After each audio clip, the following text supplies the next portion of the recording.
turns out that hanging out in the quiet is really good for us. It's good for our biology.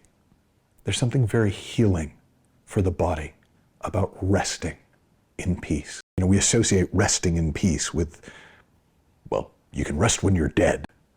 But what if you could rest in peace and it helped you be more fully alive? That's exactly what happens when we rest in the quiet. It's good for our minds.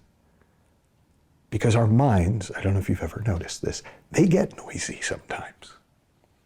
They can get overheated from overthinking. But in the presence of the quiet, they slow down. Have you ever been with someone and for whatever reason, it was something about the way they were listening or the nature of the conversation where you started to notice how noisy your own mind was? That's usually because they were listening from the quiet.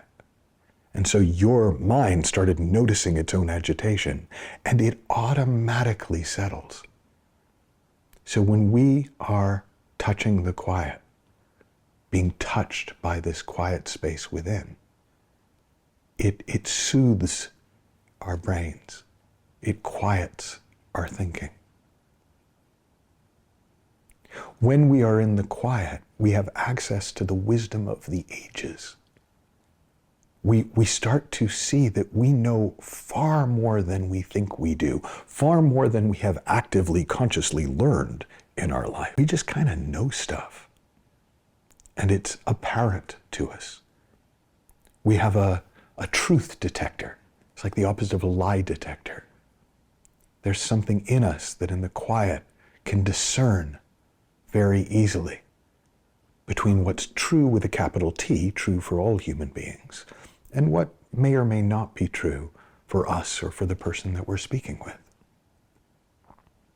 We have a kind of a common sense level of that discernment, where we just know yes, no, without a big justification or spreadsheet or song and dance about why.